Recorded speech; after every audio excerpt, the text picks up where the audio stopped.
नमस्कार दोस्तों, मैं Dharmendra Verma online study with DK में आपका बहुत बहुत स्वागत करता हूं। आज है 3 फरवरी और सीटेट का फर्स्ट शिफ्ट का पेपर हो चुका है, जिसमें हम आपको पर्यावरण, बाल विकास, गणित, हिंदी के साथ साथ संस्कृत और इंग्लिश के टोटल 50 प्रश्नों के बारे में बताएंगे। जो प्रश्न आपके द्वारा पूरे बताए गए हैं उनके प्रश्न, साथ में जो टॉपिक बताए गए हैं आपके द्वारा, उन टॉपिकों के बारे में हम बात करने वाले हैं। साथ में जिन बच्चों के द्वारा प्रश्न और टॉपिक बताए गए हैं उनका हम धन्यवाद करते हैं। आप भी यहाँ पर जो नंबर शो हो रहा 9340089205 इसको सेव कर लीजिएगा। जैसे ही आपका एग्जाम हो उसके बाद आप प्रश्न और टॉपिक बताना है, ताकि हम जल्दी से उसका आंसर लिख सके और टॉपिक लिख सके और आपको बता सके जितनी जल्दी हो सके। तो यहाँ पर यदि आपको इसकी पीडीएफ चाहिए तो आप हमारे ऐप से ऑनलाइन स्टडी विद डीके को डाउनलोड कर सकते हैं। वहाँ पर ये पीडीएफ आपको फ्री मिल जाएगी। साथ में टेलीग्राम पर भी हम इसको शेयर कर देंगे, दोनों पर जुड़ जाइएगा। साथ में हमने कुछ समय पहले ही एक वीडियो अपलोड किया था, 2 वीडियो अपलोड किया था, 28 दिसंबर से 24 जनवरी और 24 जनवरी से 1 फरवरी। यदि आप इन दोनों वीडियो को देख लेंगे तो 28 तारीख से 1 फरवरी तक आपकी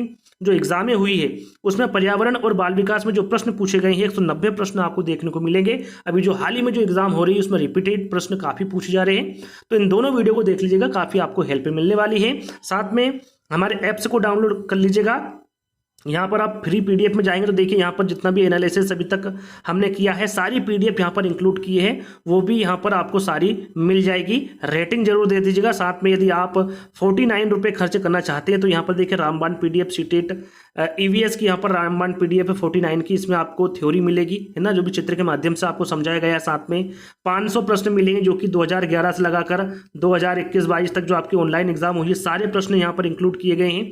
प्रीवियस ईयर पेपर से भी प्रश्न पूछे जा रहे हैं। साथ में मॉक टेस्ट यहाँ पर 10 दिए गए हैं, तो एक बार चेकआउट कर लीजिएगा, लिंक डिस्क्रिप्शन में आपको मिल जाएगी। चलिए साथ में यहाँ पर हम बात करें तो सबसे पहले हम यहाँ पर देखिए पर्यावरण अध्ययन की बात करेंगे कि पर्यावरण अध्ययन में कौन से प्रश्न पूछे गए थे। तो यहाँ पर देखिए सरल सा प्रश्न पूछा गया था और ये प्रीवियस ईयर पेपर से उठाया गया प्रश्न है। ये पूछा गया है पहले ऑनलाइन एग्जाम में कि गेहूं के आटे से बनी जो चपाती होती है या फिर रोटी होती है उसका सही क्रम आपको बताना था, और विकल्प इसी प्रकार से रखे हुए थे। गेहूं के आटे से बनी चपाती जो क्रम पहले क्या बनाया जाता है, फिर उसके बाद तो इस प्रकार से सरल सा प्रश्न था। सभी को पता है पहले क्या होता है, आटे को गूंथा जाता है, फिर आटे की छोटी छोटी लोइयां बनाई जाती है, उसके बाद लोइयों को बेला जाता है और उसके बाद उसको आग पर पकाया जाता है। यह सही क्रम होता है गेहूं के आटे की चपाती बनाने के लिए, और ये सभी ने सही किया होगा, ये मुझे लगता है। ये सरल सा प्रश्न है और ये आज पूछा गया था, 4 विकल्प भी थे, तो पहला वाला विकल्प आपका बिल्कुल सही होगा, है ना। दूसरा प्रश्न आपसे पूछा गया था मूसला जड़ के बारे में। देखिए ये प्रश्न पहले भी पूछा जा चुका है, जैसे कि मैंने आपको बताया कि हाल ही में जो एग्जाम हुई है, जो एनालिसिस हमने किया है उसमें से भी प्रश्न पूछे जा रहे हैं, तो उनको सभी देख लीजिएगा। 2 वीडियो में सारे प्रश्नों को इंक्लूड किया है, तो इन दोनों वीडियो को देख लीजिएगा, बाकी वीडियो देखने की आवश्यकता नहीं है। तो यहाँ पर देखिए मूसला जड़ कौन सी है, इस प्रकार से पूछा गया था। वहां पर प्याज, चावल, मक्का, गाजर।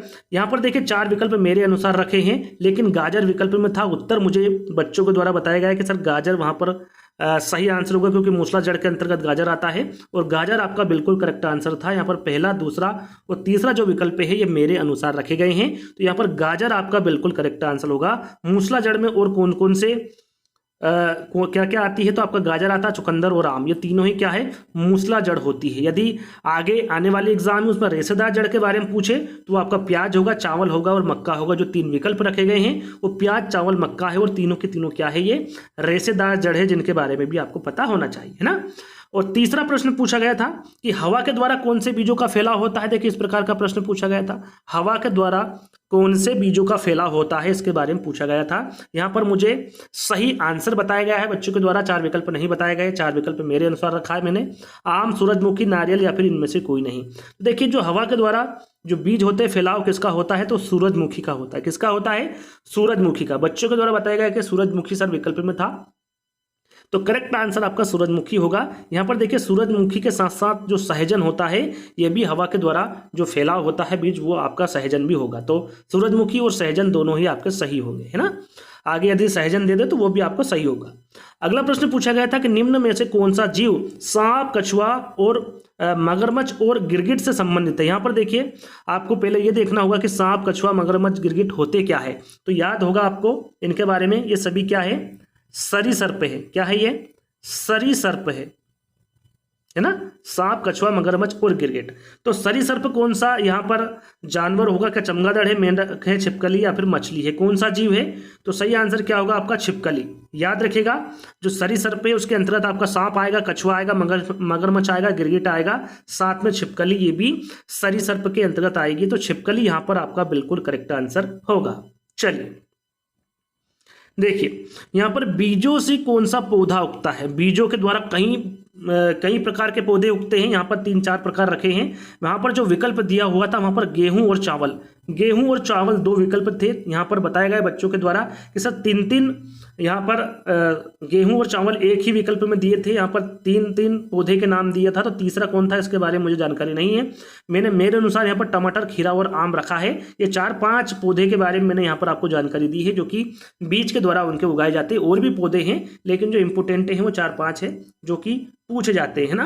आगे पूछा गया था कि जो गंगा नदी है वो किस शहर से होकर बहती है? देखिए, बहुत सारे शहर है जिससे होकर बहती है।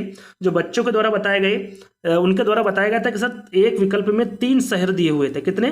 3। किसी बच्चे ने बताया सर 4 शहर दिए थे, तो मैंने यहाँ पर 4 शहर रखे हैं, है ना। जो विकल्प बताया गया था उसमें बनारस था, आपका इलाहाबाद था, वाराणसी था और हरिद्वार था। यदि 3 विकल्प होंगे तो आपका बनारस, इलाहाबाद, वाराणसी होगा।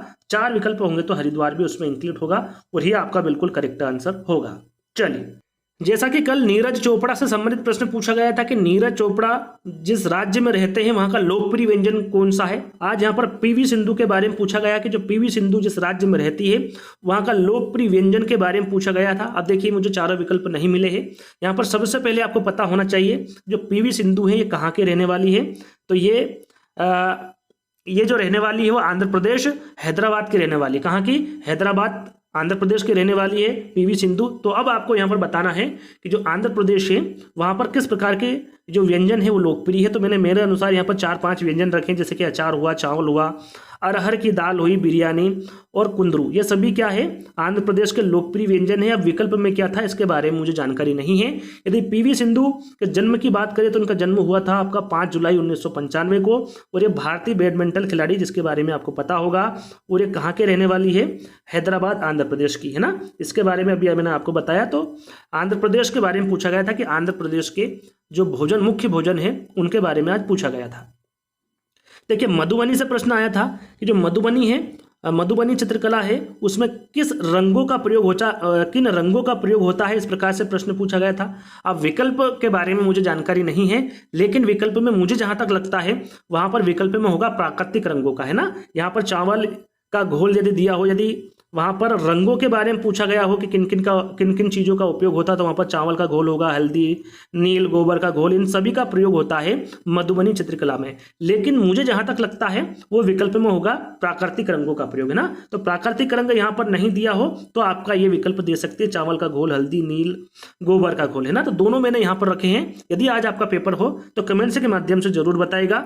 साथ में जो प्रश्न मैं यहाँ पर नहीं बता पा रहा हूँ उन प्रश्नों के बारे में आपको बताना, जो टॉपिक मैं यहाँ पर नहीं बता पा रहा हूं उन टॉपिक के बारे में भी आपको कमेंट्स के माध्यम से बताना है कि सर ये प्रश्न भी आए थे और इन टॉपिकों के बारे में भी पूछा गया था।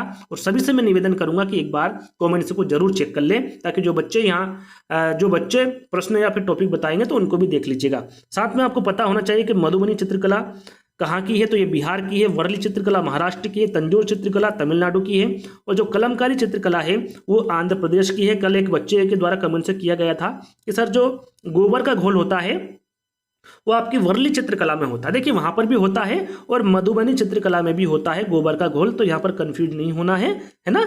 इसके बारे में भी आपको पता होना चाहिए। आगे हम बात करें तो एक प्रश्न पूछा गया था जंगल से कि जंगल को काटने से क्या हानि हो रही है। देखिए, प्रश्न हमें मिला, सिर्फ प्रश्न पूछा गया था कि जंगल को काटने से क्या हानि हो रही है। तो ये 4 विकल्प मेरे अनुसार रखा गया है और यहाँ पर कूट में आपको आंसर देना है कि क्या आसपास की जगह ज़्यादा ठंडी होगी। तो जंगल को काटने से आसपास की जगह ठंडी नहीं होती है। वर्षा जल का रिसाव कम होगा, बिल्कुल। जहाँ पर जंगल को काटने से क्या हानि हो रही है, तो बिल्कुल वर्षा जल का रिसाव कम होगा। बहता वर्षा जल मृदा को बहा ले जाएगा, बिल्कुल। जहाँ पर जंगल यदि ज़्यादा कटेंगे तो जो बहता वर्षा जल है वो मृदा को बहा ले जाएगा। आपका तीसरा वाला विकल्प भी सही होगा। भौम जल का स्तर बढ़ेगा, तो ऐसा कुछ नहीं होगा, है ना। भौम जल का जो स्तर है वो नहीं बढ़ेगा जंगल के काटने से। तो सही विकल्प क्या होगा आपका? दूसरा और तीसरा। तो दूसरा और तीसरा कहाँ पर है?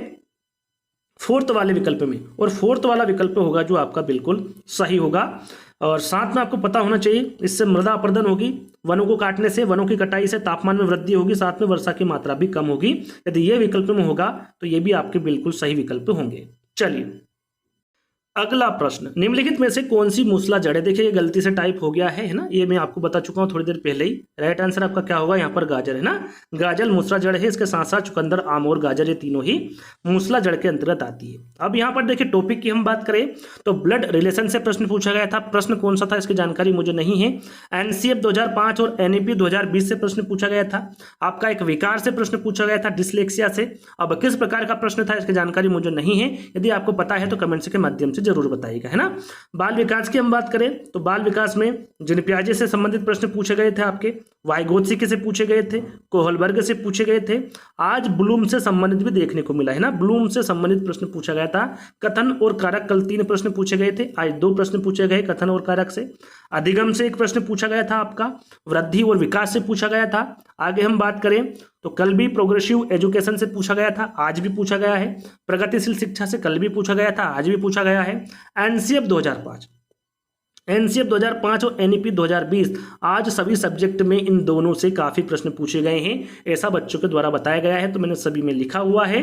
गणित की हम बात करें तो प्रश्न आज हमें मिले नहीं हैं। जो टॉपिक की बात करें तो गुणनखंड से पूछा जा रहा है, आपसे क्षेत्रफल पूछा जा रहा है, त्रिभुज से प्रश्न पूछा जा रहा है, समकोण से प्रश्न पूछा जा रहा है, समकोण है ना, आयत से पूछा जा रहा है, पैटर्न से डेली प्रश्न पूछे जा रहे हैं। आज एक सम संख्या दी हुई थी, उससे संबंधित एक प्रश्न पूछा गया था, तो इससे प्रश्न पूछा जा रहा है। भिन्न से संबंधित प्रश्न पूछा जा रहा है, प्लेस वैल्यू पूछी गई थी आपसे। वेन हिले से डेली प्रश्न पूछा जा रहा है पेडागोजी में। और पेडागोजी की बात करें तो आज एनसीएफ 2005 और एनईपी 2020 से भी प्रश्न देखने को मिले, तो इनसे भी आज प्रश्न मिले हैं गणित पेडागोजी में। आगे हम बात करें हिंदी की तो हिंदी में देखिए सिर्फ हमें गद्यांश आज मिल पाया है कि गद्यांश किस प्रकार का था, तो साहित्य जीवन पर आधारित गद्यांश था, तुलसीदास जी पर, है ना, साहित्य जीवन पर आधारित था। उनमें तुलसीदास जी का जिक्र किया हुआ था और उसी में आंसर देना था और उसी में से प्रश्न पूछा गया था। जो अगला कविता पूछी थी या फिर पद्यांश पूछा था उसकी जानकारी मुझे नहीं है। यदि आज आपका पेपर था तो कमेंट्स के माध्यम से जरूर बताइएगा। देखिए एक प्रत्यय पूछा गया था, अब प्रत्यय का क्या था इसकी भी मुझे जानकारी नहीं है। यदि आज आपका पेपर था तो कमेंट्स के माध्यम से जरूर बताइएगा।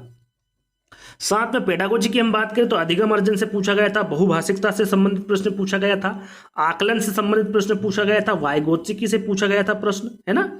और आगे हम बात करें तो जो भाषा कौशल है ना, SLRW से भी संबंधित एक प्रश्न आज पूछा गया था हिंदी पेडागोजी में। और इंग्लिश में भी SLRW यानी कि भाषा कौशल से प्रश्न पूछा गया है।